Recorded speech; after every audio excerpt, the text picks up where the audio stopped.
Thursday night. It's taken a while to get used to being on a different night and being early. The sun's still out.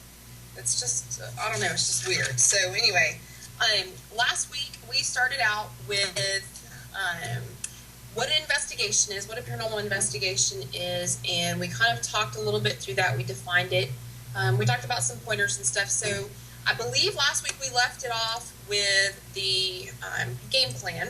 So tonight we're going to cover a little bit more from there and go forward. I know these shows seem like they're a little boring, but you know what, guys? Investigating is not what it's like on TV.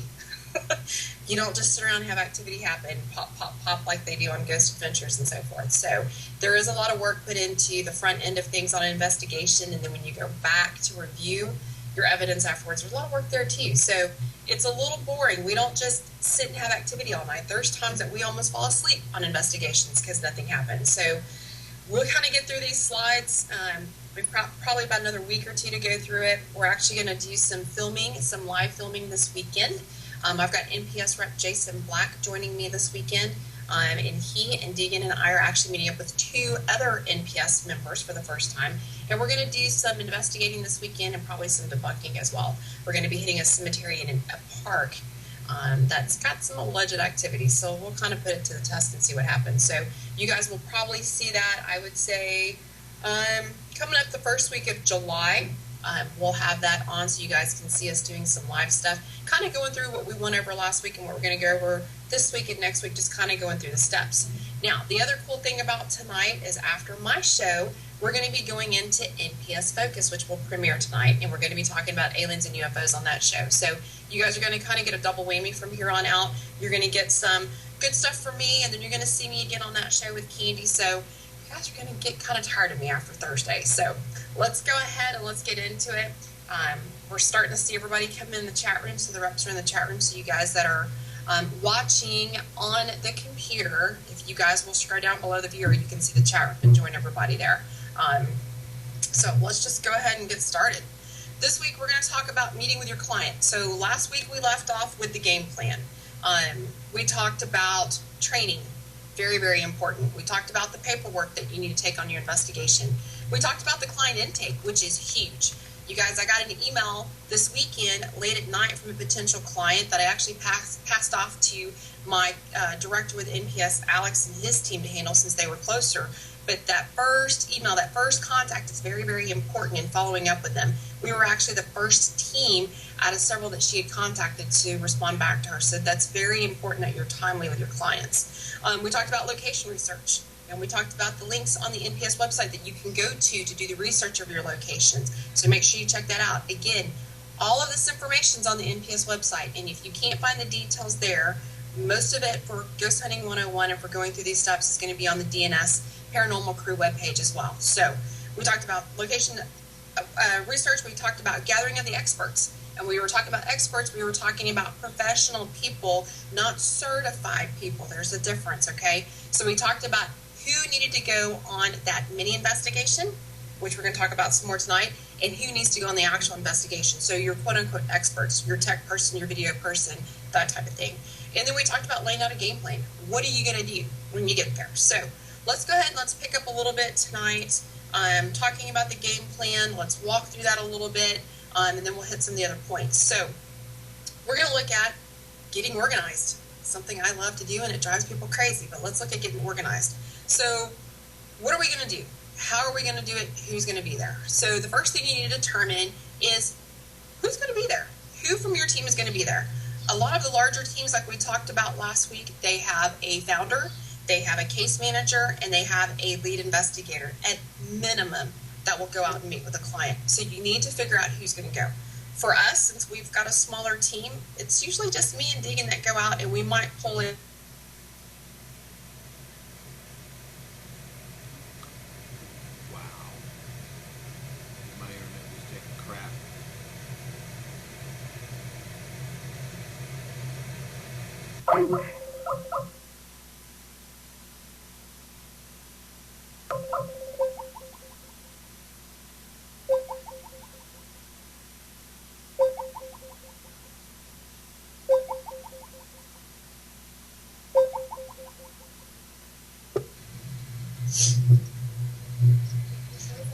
And you're live. Sheri. Gotta love live TV. You guys, at least you know I'm not pre-recorded until we start doing the investigations. So anyway, we were talking about who comes along with DandS. So we'll bring those people along, and usually we don't make it any more than 4 people, guys. You don't want to overwhelm your client first going in and have them think, who the hell are these people coming in my home? So figure out who's going to go. If you have a larger team, like I said, it's normally going to be your founder, your lead investigator, and your case manager. So those are going to be the 3 people that go. After that, you're going to do your research on the location. Have you done that beforehand? Or are you waiting to do that afterwards? I personally like to do it beforehand so that I know what I'm looking at going into it. I want to know the history of the land, the history of the building. I want to listen to what my client told me on my client intake. What kind of research do I need to do? Make a list of questions, guys. I mean, you may have some stuff that came up when you were talking to them. You may have some stuff that have come up during your location research. Make a list. What else do you need to ask the homeowner? Do you need to ask more in your research? Did you find out that maybe there was a building on the property that was burned? Do we need to find out some more information about that? Did nothing come up on the location, and maybe it's more centralized towards the family or a certain individual? So make your list of questions so that you can ask. Go prepared. I can't tell you how many times I've gone into a client meeting and and some of you guys have seen this because you've been with me, but I will take my handy little notebook, big old sucker, and I've got all my notes in there. I've got everything in there, and they've told me that me walking in made them feel better because I came across as being professional, which I am. You guys that know me well know I can be a little crazy too, but for the most part, when I'm with my clients, I'm very, very on top of my game, very professional. So make sure you have your notes and you're organized going into it. Think about things when you are looking at the client intake and looking at the location research. Have you begun to lean one way or the other as to what the hauntings related to? Land, home, residence, a particular item in the home, etc. I've had a client case here recently where there was actually an antique bed that was involved in some of the activity that was going on. So kind of be aware of those kind of things. You might want to make a list of questions as you're walking through your client's house, and you're seeing antiques and antique furniture. Hey, how long have you had that? Did you just get that? In my client's case, they had just bought the bed in December when the activity started picking up. So those are kind of some clues to be thinking about as well. Are you planning on doing a mini investigation afterwards? For DandS, we will always do a mini investigation afterwards. We want to leave that client knowing that we are not only taking them seriously, but we are looking at everything and getting them some relief. So are you going to do that? If you're going to do the mini investigation, which I personally highly recommend, what are you going to do? What are you prepared to do? What equipment are you taking? For us, at a minimum, what we do is walk through pictures. Do we need to talk about walk-through pictures and the 1, 2, 3 rule? Make sure you're taking your walk-through pictures. You do it during the daylight so you can make sure and get accurate pictures. This is going to help you when you go review evidence later. I guarantee you. If you're on the NPS group page on Facebook and you're posting a picture, you need to be aware that we're going to ask you for a before and after picture. We're going to ask you for additional pictures. If it was from an investigation, I'm going to ask you for your walk-through picture. So be prepared, okay? Make sure you take plenty of pictures. Take your video recorder. Are you going to video inside the home? Is there enough activity to video? Are you going to take your trigger objects and are you going to video a ball that you've placed in the middle of the room because you believe it's a child spirit? Are you going to do an EVP session? Well, hello, that's kind of a giveaway. You want to do an EVP session. Are you going to use a pendulum or your dowsing rods? Are you going to actually communicate? Are you going to communicate through your Ovulus or through your ghost box or through your echo box? All of this stuff you need to make a list of what you're going to take. Your temperature and your EMF readings need to be there as well. It's very important to document all that on your mini investigation to establish the baseline, and then you're going to take those notes from your mini investigation and bring them back for your full investigation so you have a comparison, okay? Take your notes, keep your notes with you. And what's the most important thing that you should be taking in addition to your equipment when you go meet with your client? Your client forms and your client questionnaire. You need to make sure you've got it. You should have started filling this out when you were doing your client intake. You should have made some notes along with that so that when you go meet with them in person, you can get it completely filled out. So that's pretty much it. Your game plan is the interview attendance, who's going to be there, your location research, what's your list of questions about the location, are you going to do the mini investigation and what are you bringing? Make sure you've got your list there, and your client forms. Make sure you've got all that organized and together. So the next thing we're going to look at is who goes to the client interview. We kind of talked about this a while ago. Larger teams have a team founder, a case manager, and a lead investigator. You might also want to bring an expert. Now remember, we talked about experts could be mediums and psychics. So make sure that you are staying in tune with your client, what's going on, listening to what they're saying, and figuring out who you need to bring. You may need an empath. You may need, I don't know, if they're a different religion, you might want to bring somebody that's Wiccan or pagan, okay? Make sure you're paying attention to all of that. You need to make sure that you make your clients feel like you are truly paying attention to them, because you should be. I'm not going to say anything more about that. We kind of covered it. So let's go on to the next slide here. We're going to kind of zip through tonight pretty quick. Okay, so the initial client in-person interview. Now, guys, when you go out, I know a lot of teams have team t-shirts, and we're proud of wearing our t-shirts. We've got DandS shirts, too, that you will see us out wearing. But take note of one thing.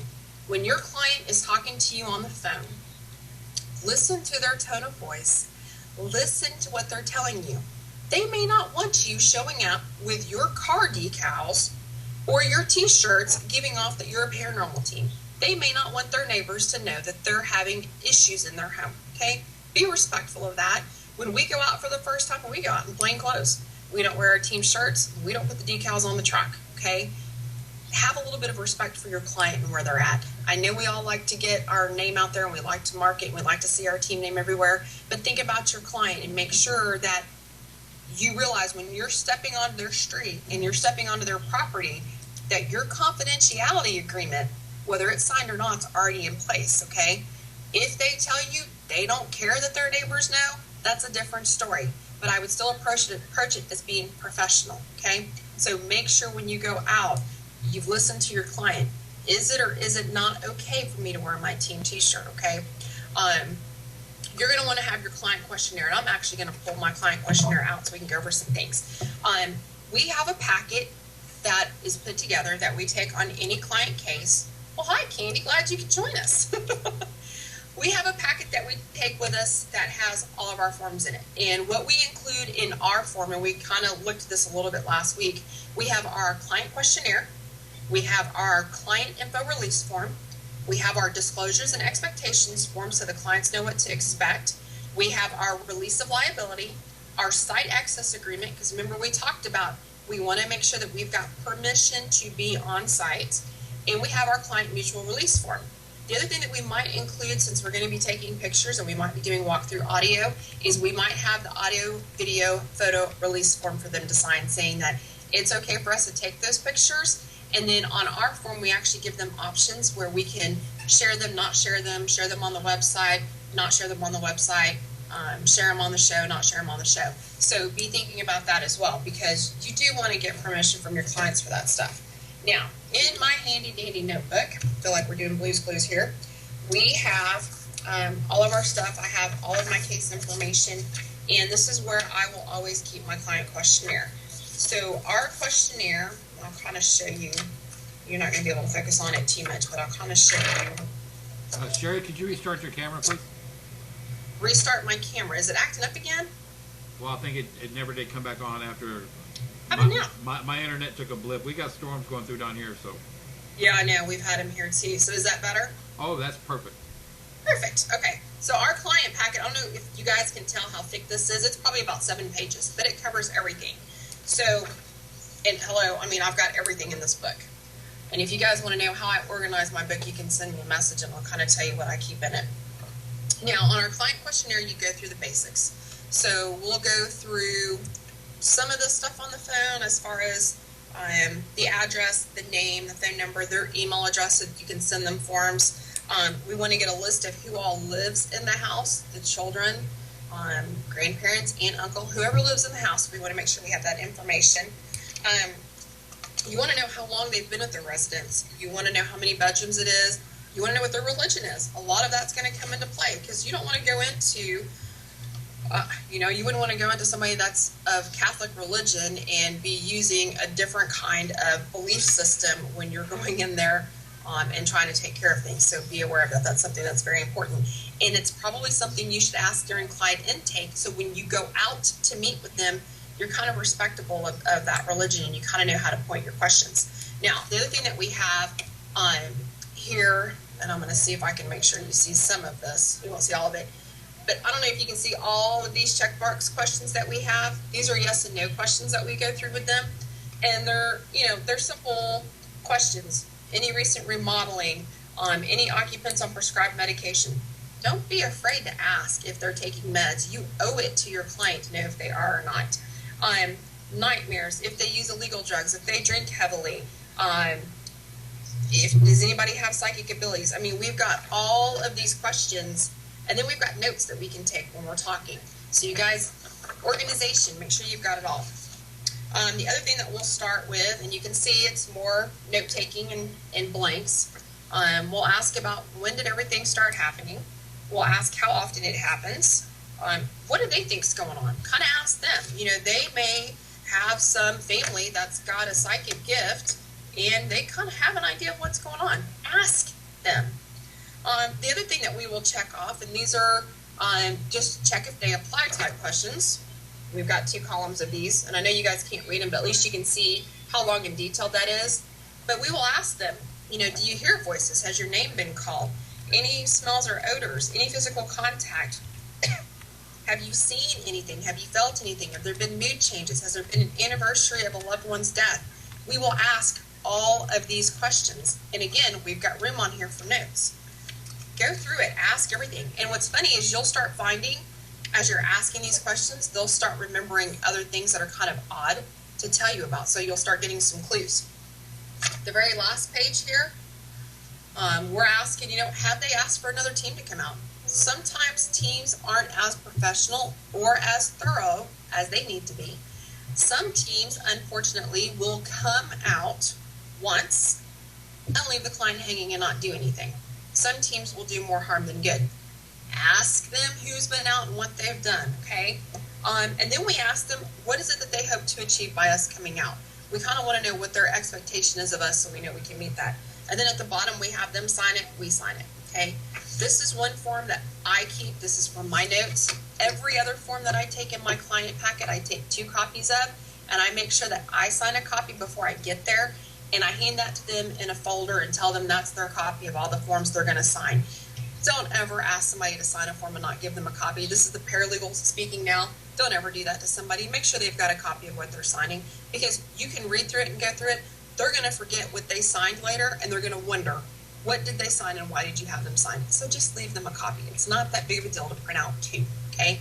So make sure we go through all of those forms. In addition to that, like I said, you'll have your info release form, your disclosures and expectations, release of liability, your site access agreement, and your client mutual release form. And yes, you can do some forms in email. I think it's really good. What I do with my clients, I actually send them the questionnaire and ask them to fill out as much as they can before I get there. I want them to feel like they are totally in the process here, because they should be. Guys, this is your client. It's their home. It's what they're experiencing. So I will email them stuff and say, hey, do you have an email address? Can I send this to you? Do you have anything you want to send me? Start that open communication right there. People are going to feel more comfortable when you start opening up different ways for them to communicate with you. That's pretty much it for your client packet, what you need to go through. These forms, guys, we're working on the education tab of the NPS site. There will be these forms, not ours specifically, because ours has our logo on it. But we will make them available to you guys to be able to download off the NPS site so that you guys can have your own forms and kind of keep yourself organized and on top of things, okay? So, moving along, the client interview and questionnaire. What key points do you need to cover when you sit down to meet with your clients for the first time? Well, we kind of went over this, so let's go right back through it. Oh, you don't do anything through email. Well, tell me why. You guys, if you're missing the chat room, you're missing all sorts of other stuff. You do it all on paper. You know what? Our reps, I tell you what. So some of the things you're going to cover, and we kind of went through this, but we'll go through the list again. You want to go through their religious and their spiritual beliefs. Key item right there. How long have they been at the residence? How long has it been going on? What's the history of the residence? Have there been any tragedies? Have there been any deaths? Has somebody, I don't know, come out and cursed the property 50 years ago? What do they know about it, okay? And And yes, Candy's making a point that email is a legal form of communication recognized by the federal court systems. So you guys, when you're sharing information, again, that's going to be covered in some of the forms that they're signing, that it is okay. Is the location, key thing here too, is the location close to water, airport, a cemetery or funeral home, railroad tracks, electric or power sources? Is it sitting on Native American burial grounds? Are there cell towers nearby? Is it near where a war or a war site might have been, or a battle? Okay, those are some things to be thinking about, because that can bring up some activity too. When you're doing your location research, if you know this information, it's going to help you, okay? Has the previous team been out? We talked about that. Has the location been blessed or cleansed? And if it has, who did it and in what manner? What form did they use to do that? Has there been any recent remodeling or construction? What is the health history of the residents, both physical and mental, and a list of their medications? Now, if they're too embarrassed to tell you, you need to make sure and let them know. You just have to cover everything thoroughly. You're going to have some clients out there that are seeing and hearing things, and it may not be paranormal related, okay? It may be because they've been prescribed a medication and they're not taking it. Is there any drug or alcohol abuse? Have there been any, excuse me, can you turn that down and go again, please? Has there been any dabbling in the occult, a Ouija board, seances, voodoo practice, etc.? What have they been doing, or what have they allowed to be done in the house? And has it happened before they moved in? What have their experiences been? Now, this is where you're going to want to pay attention, because this is going to be your clue as to what to key in on when you're doing your mini investigation and when you do your full investigation. Have there been any sounds, moving of objects, scents or odors, touching or assaults, hot or cold spots, plumbing or electrical issues, sleeping disorders or nightmares? Those are the kind of things you want to find out and know. And then you want to kind of get a summary of activity from them.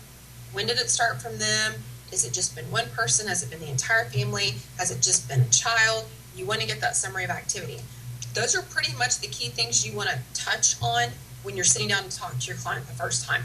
And from going through all of that, other things will come up. Trust me, people forget some things have happened until you bring it up and ask them. Now, Candy's making a point that burial grounds are rare. Truthfully, locations are guarded as sacred grounds to keep people off of them. If you have an individual making this type of claim, you need to contact the BIA for confirmation. So you guys, make sure you know all of this stuff. People think that you're just going to grab a flashlight and a recorder and you're going to go out and you're going to investigate and you're going to find ghosts. It's not like that, guys. It is nothing like what it's like on TV. So make sure when you're getting into this field and you're doing this, you know it's a lot of work. It's really a lot of work. You have to know a lot of different things. All right, so let's move on and let's talk about the actual mini investigation. So during your mini investigation, now you've sat down, you've talked with a client. They've told you whether they've heard sounds, had some issues with, I don't know, doors or cabinets slamming, being pushed, being touched, that type of thing. So you already have an idea of what you want to test for, what you want to try to recreate and capture. So if you're going to do the mini investigation, yeah, Zach will be coming out with his succubi. That's for dang sure. So let's sit and let's go through what we're going to do. So your full investigations, when you're going to bring everybody out, you're going to set up your DVR system. You're going to do all that. A mini investigation is not like that. You are only going to spend 1 to 2 hours maximum doing your mini investigation. You want to get in and get out. Get your information and get out. You want your clients to absorb everything that you guys have talked about, and you want to kind of make sure that they're comfortable with you too. And you're going to contact them to come back. So you're going back, you can spend more time later. Right now, we're just kind of getting a sample of what we need to take care of. So we're going to set up our cameras in the rooms where the client has reported activity. And these can be your handheld cameras. A lot of people nowadays are taking their video cameras, whether they're infrared, night vision, or if it's one of the cool Paranology's new cameras that are kind of wireless. And they're setting them up in the room and recording that way instead of doing the whole DVR system, rolling out the cables and all that stuff. So set up a camera where there's been reported activity. Then you want to set up voice recorders through the areas where activities happened, in addition to keeping one on you. So if they've been hearing voices and whispering upstairs, you want to put a recorder in that area, but you also want to keep one on you as well. And you'll want to do some burst sessions as well. So make sure you're marking all your areas where you need to. Did you bring any trigger objects to set out in order to drum up activity? Remember, we talked about bringing a ball and having a child. You can bring candy. You can bring games. Think about if you've done your research on the property and it's been a house that's built in the 1940s or 1950s, and you think the activities from back then, think about some of the games and some of the toys they played with back then. You might want to bring a deck of cards, or you might want to bring a set of jacks or some dominoes. Think about that. Don't come out with the latest and greatest toy now, because they're not going to know what the hell it is. So kind of think about their day and time. And, we talked about a little bit, Shannon did, their terminology back then too. So keep that in mind when you're doing your investigation. The other thing also, do not spread baby powder and glitter all over their house. I like doing the glitter all over the house. If you're going to do that, make sure you bring either the plastic drops you use when painting, or you use a black trash bag. Make sure you clean up after your clients, because that's all on you if you're that rude and you're not cleaning up at your client's house. I'm reading the chat room comments.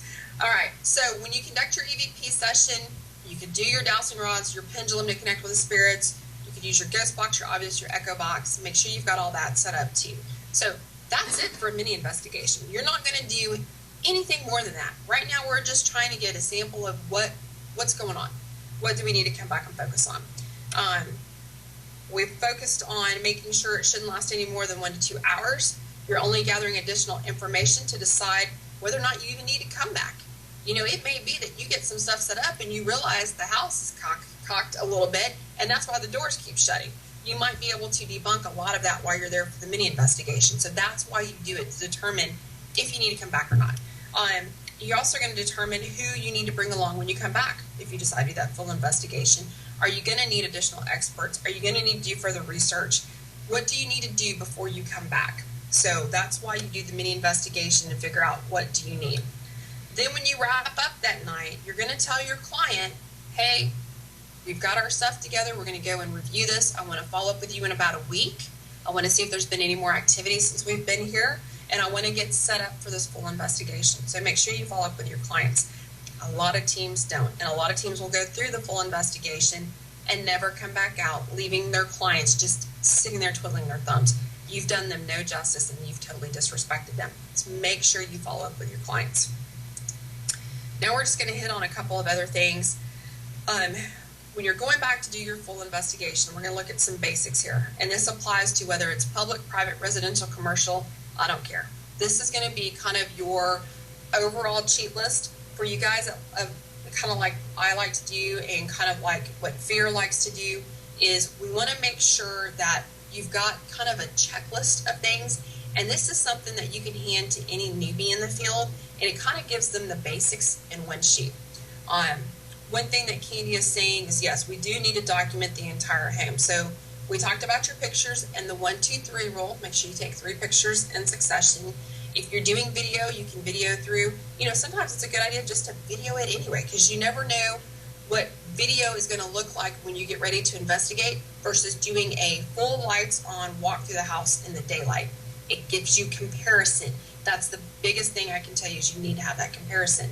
And then you also want them to start keeping a journal of activity, which normally I will ask my clients to do that when I have the first contact with them. The very first time they call me, I will ask them to start a journal that day.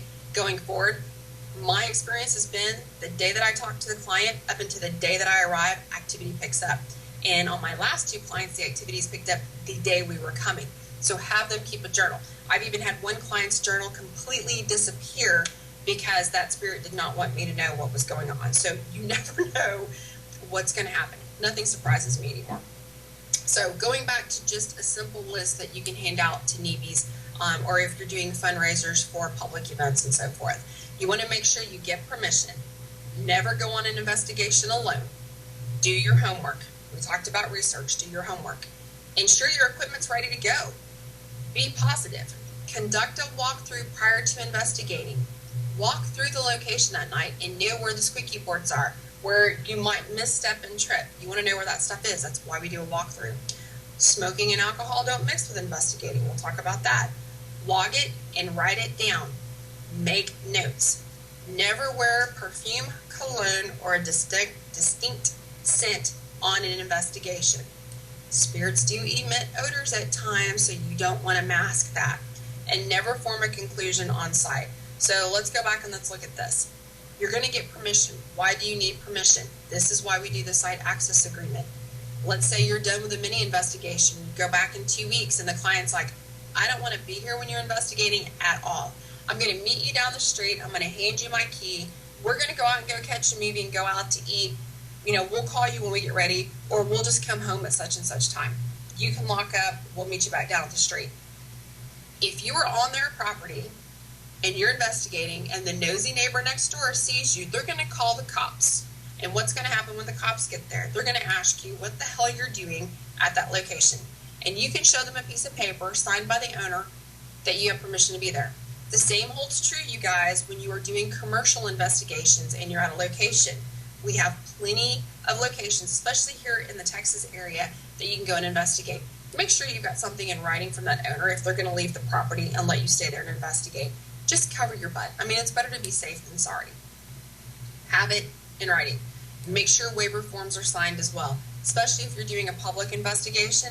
Every single guest needs to sign a waiver form so that they don't hold you responsible when they trip on their shoelace and they get hurt on that location, okay? It protects you and it protects the owner, the property owner.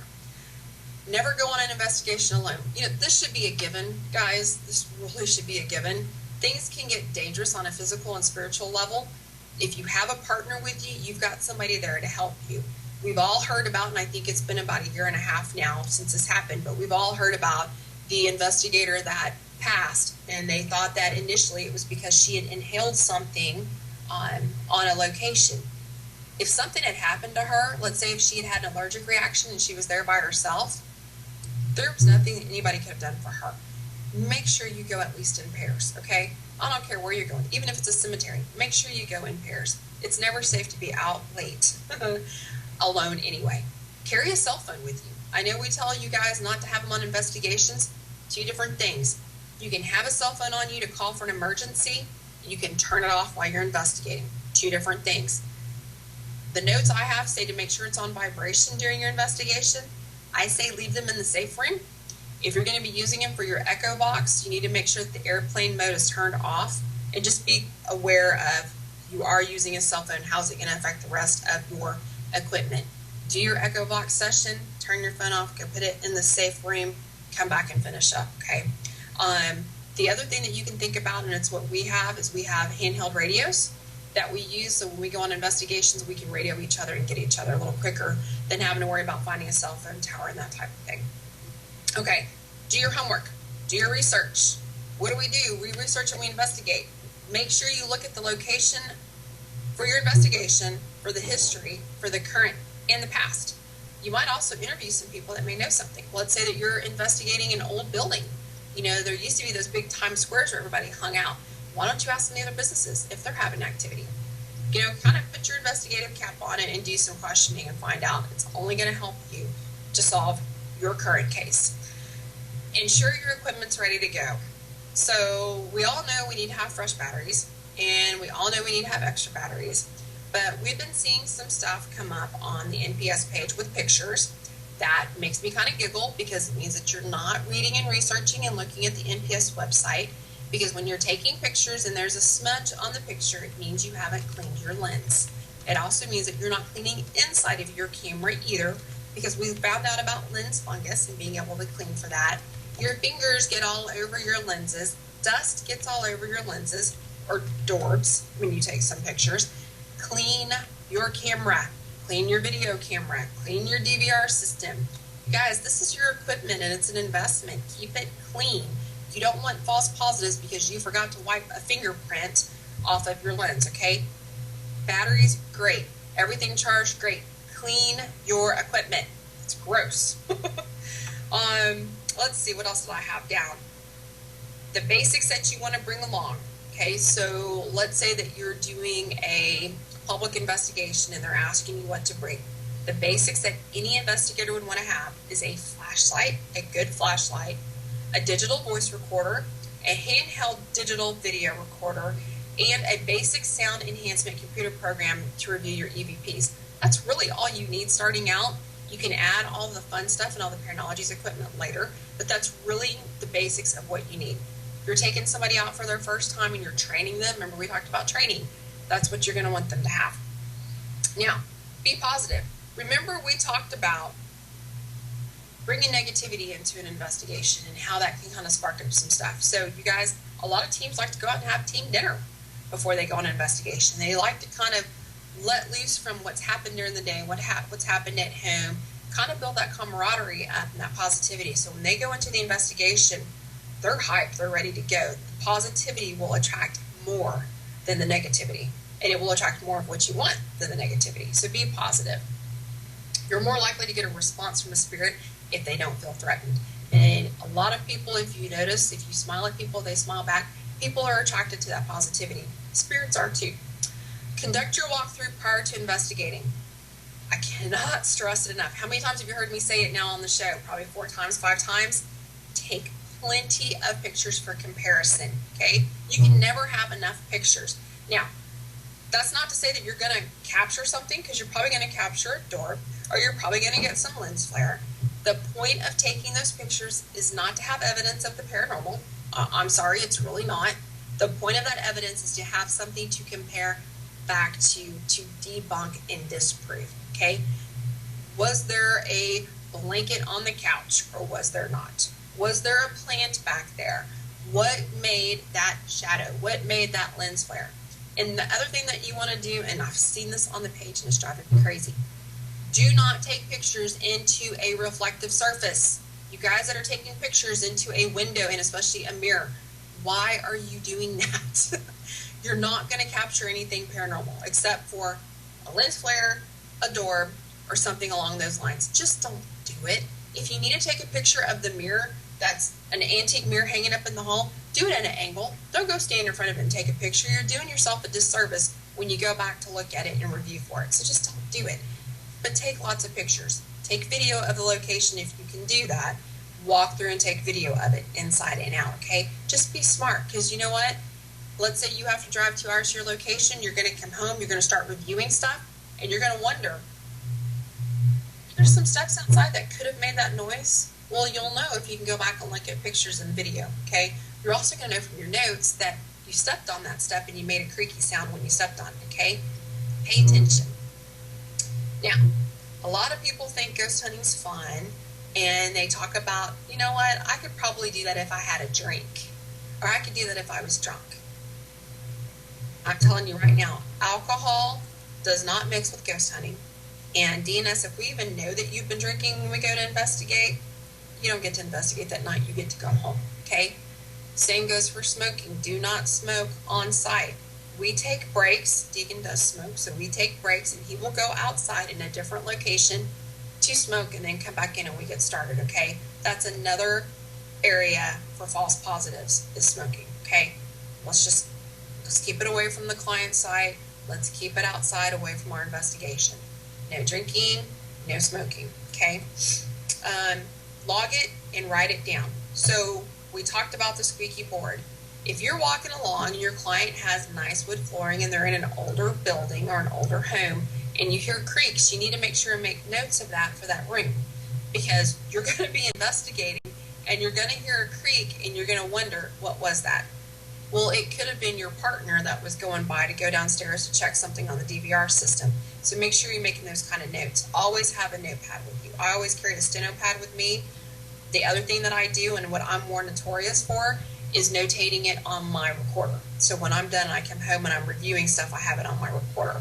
I'm just kind of ADD like that. I would rather speak it than really have to write it 100% of the time. And when it's dark, I can't see my pad, and I'm kind of lazy. I don't want to turn on light, so it's easier for me to notate it on my recorder. Whatever you do, notate it. Whatever works for you, notate it. Wearing a perfume or cologne or a distinct scent. You know what? You're going to miss out on some stuff if that spirit is doing its best to work up enough energy to communicate with you, and they can't muster up enough strength for an EVP, but they can muster up enough strength to have you smell flowers.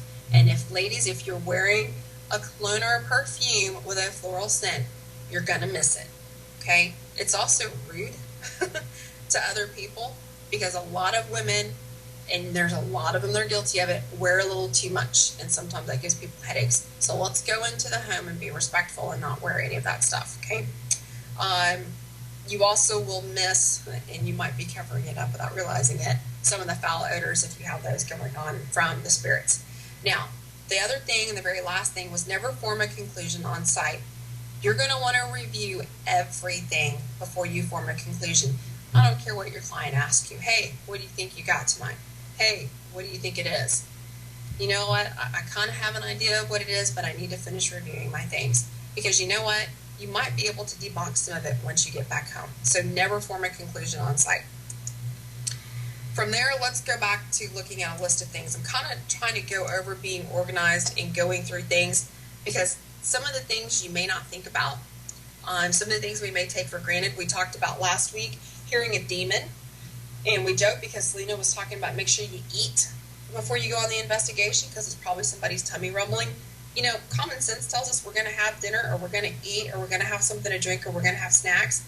Common sense in the heat of the moment doesn't tell us that that growl we heard was somebody's stomach in the other room growling, okay? So some common sense stuff, we're just going to run through it real quick. All of this is on the DandS Paranormal Crew page underneath the Ghost Hunting tab under Before Leaving Home. So these are the kind of things you want to make sure you run through.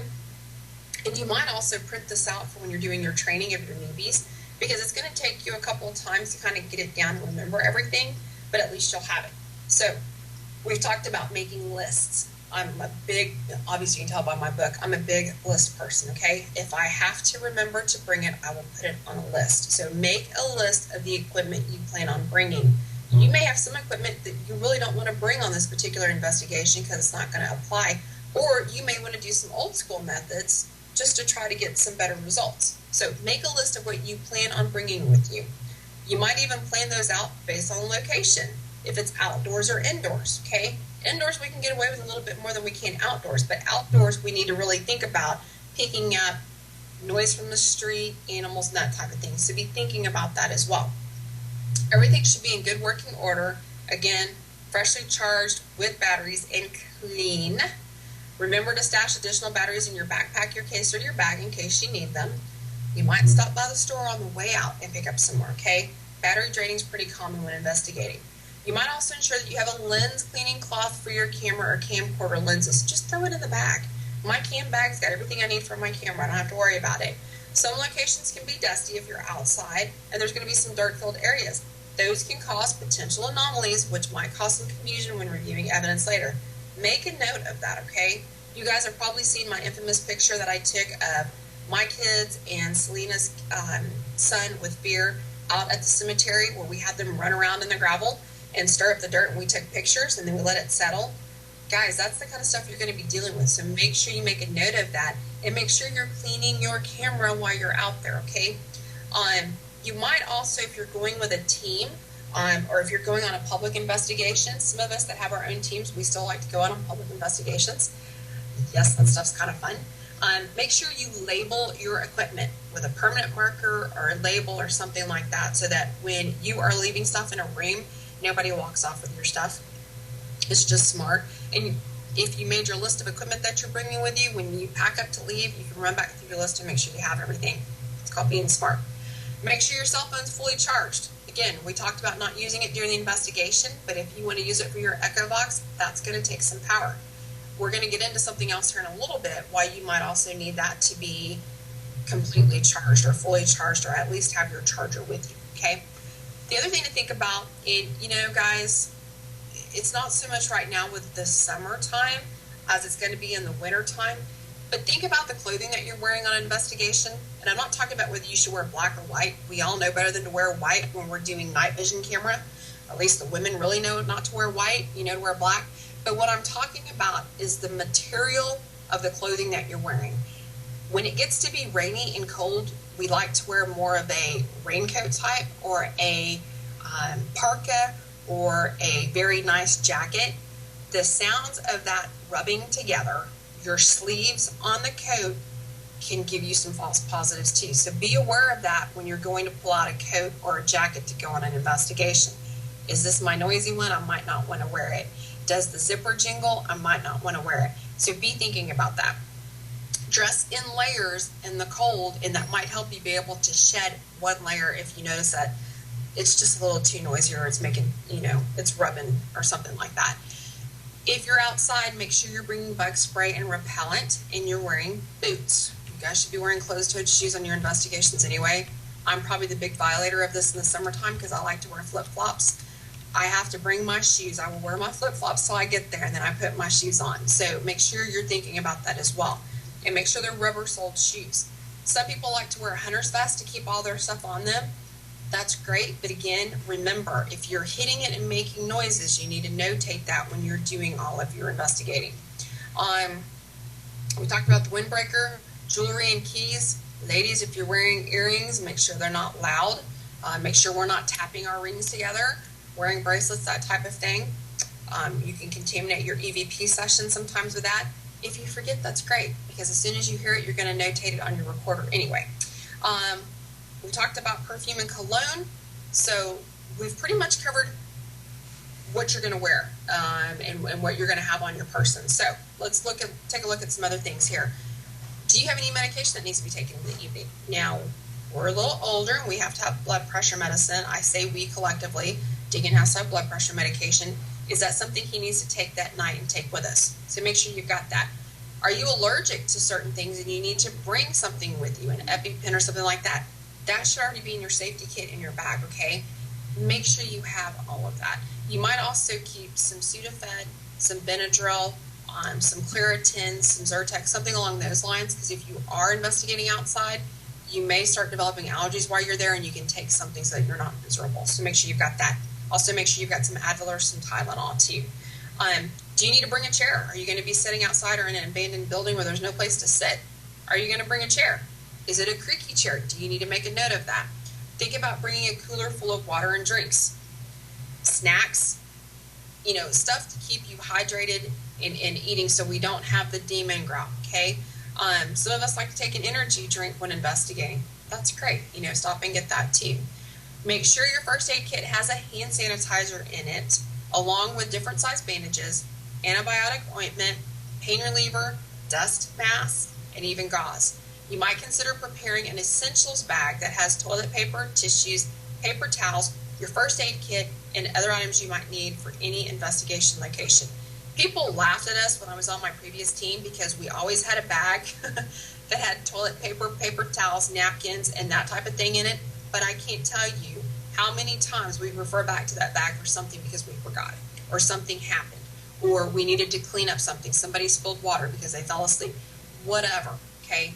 Better be prepared than not prepared. Now, you're researching your location. You've got your research notes with you. You've got everything packed with your equipment for reference, so you should be okay. Don't rely on your memory for things later. Make a note. Whether it's in paper, whether it's on your recorder, make a note. You're going to be encountering stuff as you're walking along your investigation. Notate as you're going along. Keep a time, 10 o'clock, we started hearing footsteps upstairs. Especially if you're doing a mini investigation, because at 10 o'clock when you come back for your full investigation, you're going to want to go and sit and see if you hear that again or around that time, okay? Okay, now, we talked about making sure the cell phone was charged. This is where that comes into play. You need to make sure that you consider every worst case scenario. And I'm going to tell you guys, it has happened to me and Deegan, so don't ever say it won't ever happen. Does your vehicle have a good spare tire and a jack in the event something happens? Do you have jumper cables in case your car battery goes out? Spirits like to toy with stuff, guys. Be smart. Is your vehicle in road trip shape? Do you have plenty of gas? Is your insurance card, GPS system or directions, phone charger, and toll tag in the car? If your road trip consists of being on the road for several hours, you might want to look at a hotel nearby to get some rest before driving back. If you're carpooling, you guys look at, kind of changing off drivers every couple of hours. Now, let's say something happens, your car breaks down, and you've got to stay somewhere overnight because you're on this overnight trip. Do you have everything you need to get by until you get home? Credit cards, toiletries, clothing, etc. You guys laughed at me about the toilet paper, right? But what happens when you're stranded because your car broke down, okay? Make sure you just pack a little bag. Just be safe, okay? Make sure you have a list of phone numbers with names to call in the event of an emergency. What if your cell phone battery dies? We are all guilty of carrying everything on this little device because this is our lifeline. If this dies, Do you know the phone numbers that you need to call? Have a small list in your wallet or in your bag so you have it. If something were to happen to you and you passed out, do the people that you're with know what your emergency contacts are? Do they have your medical information? These are things you don't think about, and these are things they don't show on the TV shows. Guys, you have to be safe and look out for yourself. If you become ill and need to be hospitalized, does somebody know your insurance information? Does somebody know who to contact? Does somebody know your preference for hospital? Make sure you've got that information. You guys, for the larger teams, you should have a medical information sheet signed by your members, giving you their information. Okay, it's just smart, guys. It's just smart. Have a safety binder. Let's see. You need to make sure you have the numbers of who to call in case of an emergency, along with a list of medications that you take, just so that you have that. Keep it in your wallet. It's safe to have that anyway. Even if you're not investigating, it's safe to have that anyway. And then you also might consider, a lot of people put in their cell phone a thing called ICE in case of emergency. Make sure you put that in your cell phone, because if your cell phone is still fully charged or has some charge and something's happened to you, somebody can pick it up and take a look at that information. So those things are kind of boring, folks, but they're the kind of things that are going to save your life if it needs to happen. You know, we can go out to work tomorrow morning and have something happen. All of that stuff still applies whether you're investigating or not, okay? So just be smart. Let's just wrap up with a little bit here on arriving on site and getting ready to go. You guys, walk through pictures, your research notes, figure out how you're going to split up your team for the full investigation. Everybody should have a radio in the event of an emergency. And the last thing that you do after you've got your game plan together, you're on site, you're ready to go, is do your prayer of protection, or whatever you're going to do to protect yourself that night. We have we have on our last investigation, I had someone contact me about my investigation and tell me to be fully prepared and protected going out, so I stopped and got some extra crystals. But we also got a whole thing of salt to put around the truck. So, you know what? You can never be over-protected, but you can be under-protected. We have stuff follow us home all the time. I've experienced it. I know other people that have experienced it. Better safe than sorry. Be overprotected rather than underprotected. So I'm going to kind of wrap up the show there for this week. Next week we'll go into a little bit more of the full investigation. We'll start going through debunking items. We'll start looking at some stuff on the NPS site when it comes to photography. It's my department. It's kind of what I'm going to touch on. We've talked to some of the other reps and some of the other department chairs on DNS Live prior. So you guys should have those notes, and they'll also have their information on the NPS website as well. So we'll go through a lot of that next week. Now, tonight, what I want to do is thank all of our sponsors, and then we're going to get ready to roll into NPS Focus. So I hope you guys are ready for that, talking about aliens and UFOs. So Eric, if you're ready, let's go ahead and throw up a big thanks to Paranologies for tonight's show. And keeping us supplied. You guys have got some awesome stuff coming out. Jeremy never, ever lets anybody down with something he's got coming out. We want to thank Scott Frederick, our professional photographer sponsor. He's got some awesome stuff. We're using a lot of his pictures for the backgrounds of stuff. We want to do a huge shout out to Blessed Bee for supporting the show. You guys, if you need anything, books, crystals, any of that type of thing, that's the place to go. And then we want to give a shout out to our newest sponsor, Front Range Ghost Shop. You guys can go out there and buy equipment as well. So between Blessed Bee and Front Range Ghost Shop and Paranologies, you guys should be hooked up pretty good. So I am going to call it a night because we've got another show coming up. You guys, if you have any questions about what we covered tonight, a lot of that's on the DNS page underneath the Ghost Hunting 101 tab. It will be coming up on the NPS website under the Education tab. I'll let you guys know when that's ready. If you have any questions, feel free to PM me or email me or get a hold of me somehow. I'll be happy to go over stuff with you. But until next week and until a couple of minutes from now, I will see you guys later. Have a good one.